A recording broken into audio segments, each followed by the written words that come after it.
సహోదర మహాశయులారా, ఈరోజు మన హృదయాలు చాలా బలహీనమైపోతున్నాయి. ధర్మం పట్ల నిలకడగా లేక ఈ విషయాలను గనుక మనం ధార్మిక పరిధిలో ఆలోచించినట్లయితే మహా విద్వాంసుడు ముహద్దిస్ ఇస్లామీయ తత్వవేత్త ఇబ్న్ ఖయ్యిమ్ అల్ జౌజీ రహ్మహుల్లా గారు తెలియజేస్తున్నారు, హృదయాల బలహీనత 5 కారణాలుగా వస్తుంది.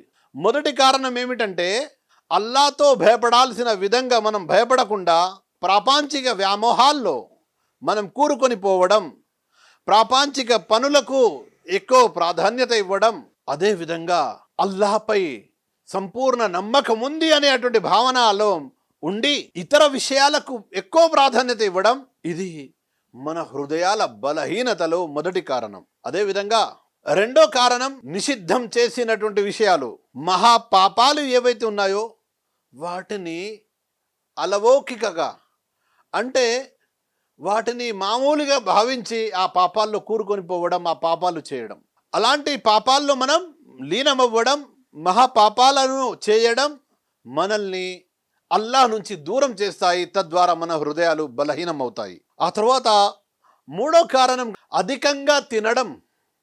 భోజన ప్రియులు, ఉదయం టిఫిన్ చేశాము, మళ్ళీ మధ్యలో స్నాక్స్ లాంటివి తినడం, ఇంకెవరైనా ఫ్రెండ్స్ వస్తే వాళ్ళతో కూర్చొని తినడం, మళ్ళీ మధ్యాహ్నం భోజనం చేయడం, ఆ తర్వాత మళ్ళీ సాయంత్రం కాగానే స్నాక్స్ అని దానికోసం ప్రత్యేకంగా ఏర్పాట్లు చేసి తినడం, మళ్ళీ రాత్రి కాగానే తినడం, మళ్ళీ అర్ధరాత్రి ఆకలి అవుతుందని తినడం, ఇంకెవరైనా ఫ్రెండ్స్ లాంటి వాళ్ళు, మిత్రులు లాంటి వాళ్ళు కలిసినట్లయితే వాళ్ళతో వెళ్ళి హోటల్లో కూర్చొని తినడం. ఇలా భోజన ప్రియులు. వాస్తవంగా ఒక విశ్వాసి, ఒక ముస్లిం మితంగా భుజిస్తాడు. కారుణ్యమూర్తి మానవ మహోపకారి ముహమ్మద్ సల్లల్లాహు అలైహి వసల్లం వారి మాటలు చెప్పుకోవాలంటే వారంటున్నారు, మీ పొట్టను 3 భాగాలుగా విభజించండి. భోజన విషయంలో ఒక భాగం ఖాళీగా ఉంచండి, ఒక భాగాన్ని నీటి కోసం ఉంచండి, ఒక భాగంలో ఆహారాన్ని. ఆ రకంగా అంటే మనం మితంగా భుజించాలి. అధిక భోజనం వల్ల మన హృదయం అనేది బలహీనమవుతుందని మహా విద్వాంసులు ఇబ్న్ ఖయ్యిమ్ అల్ జౌజీ రహ్మహుల్లా గారు తెలియజేస్తున్నారు. ఇది మూడో కారణం. ఆ తర్వాత నాలుగో కారణం, అధిక నిద్ర. ఈ నిద్ర కూడా మనల్ని అల్లాహ్ యొక్క నామస్మరణ నుండి, అల్లాహ్ యొక్క జ్ఞాపకం నుండి దూరం చేస్తుంది. ఆ తర్వాత మన హృదయం తద్వారా బలహీనమవుతుంది. నిద్ర కోసం ఎక్కువ సమయం కేటాయించడం వల్ల మన యొక్క రోజువారీ పనులపై కూడా దాని యొక్క దుష్ప్రభావం పడుతుంది.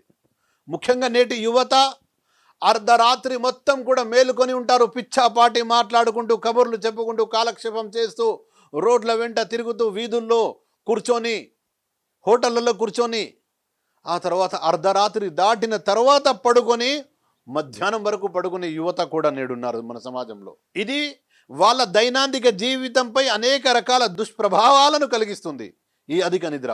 కాబట్టి అధిక నిద్ర అనేది మనల్ని ఎక్కడైతే మన పనులపై తీవ్ర దుష్ప్రభావం చూపిస్తుందో అక్కడే మన హృదయంపై కూడా బలహీనతను కలుగజేస్తుంది. కనుక ఒక విశ్వాసి మానవ మహోపకారి ముహమ్మద్ సల్లల్లాహు అలైహి వసల్లం వారి దినచర్యలో, వారి అలవాట్లో, మరి వారి బోధనల్లో కనుక మనం చూసుకున్నట్లయితే, ఇషా నమాజ్ అయిపోయిన వెంటనే పడుకోవాలి. అర్ధరాత్రి తరువాత, అంటే రాత్రి యొక్క 3వ భాగంలో లేచి అల్లాహ్ యొక్క స్మరణ చేయాలి, లేదా కనీసం ఫజర్ నమాజ్ కంటే ముందు లేచి నిద్ర లేవాలి. ఇది ఒక విశ్వాసి దినచర్యలో భాగం కావాలి. ఆ తర్వాత మనం చూసుకున్నట్లయితే మన హృదయాలను బలహీనం చేసే అటువంటి విషయాల్లో 5వ విషయాన్ని కనుక మనం గమనించినట్లయితే, అధికంగా జనాలను కలవడం, ప్రామాణికత లేని స్నేహితులు, మరియు జనాలతో అవసరం లేకుండా సమయాన్ని వృధా చేస్తూ, ప్రతి ఒక్కరితో మాట్లాడుతూ వృధా చేయడం, అవసరం లేనటువంటి వారిని, వారి ద్వారా ఎలాంటి ప్రయోజనం, నా పరలోకంలో కూడా ప్రయోజనం ఉండదు, ఇహలోక ప్రయోజనం కూడా ఉండదు, కేవలం టైంపాస్ కోసం వారితో మాట్లాడుతూ అలాంటి స్నేహితులను ఏర్పాటు చేసుకుని వారి ద్వారా డబ్బు కూడా వృధా అవుతుంది, సమయం కూడా వృధా అవుతుంది. ఇలాంటి స్నేహితులు నష్టాన్ని కూడా కలుగజేస్తారు. కనుక జనాల్లో అధికంగా ఉండకుండా అవసరం మేరకు మాత్రమే ఇహ పరలోక ప్రయోజనాలను దృష్టిలో పెట్టుకొని ప్రజలకు మేలు చేకూర్చి, లేక ప్రజల ద్వారా మేలు పొందే నిమిత్తం తప్ప వృధాగా కాకుండా, మరియు నష్టానికి చేకూర్చే స్నేహితులు కాకుండా, చెడు వ్యాసనాలకు దారి చేసే అటువంటి వ్యక్తులతో కాకుండా ప్రతి ఒక్కరితో మాట్లాడుతూ వెళ్ళినట్లయితే ఎన్నో రకాల పాపాలు చేసేటువంటి ఆస్కారం ఉంటుంది. హృదయం బలహీనమవుతుంది. ఈ 5 రకాల బలహీనతలకు దూరంగా ఉండాలి. ఇబ్న్ ఖయ్యిమ్ అల్ జౌజీ రహ్మహుల్లా గారు హృదయాల బలహీనతలపై ఈ 5 విషయాలను తెలియజేస్తున్నారు. మరి వాటికి పరిష్కారం ఏంటి? పరిష్కారాన్ని కనుక మనం గమనించినట్లయితే మన జీవిత లక్ష్యాన్ని తాజా చేసుకోవాలి. దాన్ని గుర్తు చేసుకోవాలి మాటి మాటికి. అసలు మనం ఎందుకు పుట్టించబడ్డాము, మనం చేస్తున్న పనేంటి, మనం ఏం చేయాలి, ఈ విషయాన్ని గుర్తు తెచ్చుకోవాలి. ఆ దిశగా అడుగులు వేయాలి.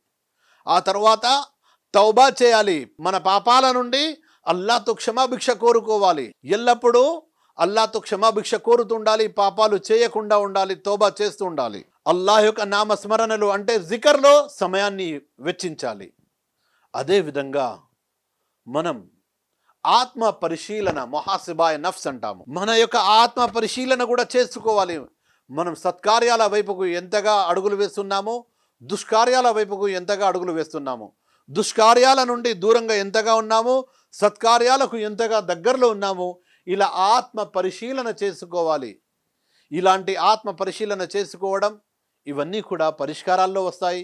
ఎవరైతే ఇలా పరిష్కారాలను పాటిస్తూ ఆ హృదయాల బలహీనతలను దూరం చేసుకునే ప్రయత్నం చేస్తారో తప్పకుండా సాఫల్యం చెందుతారు.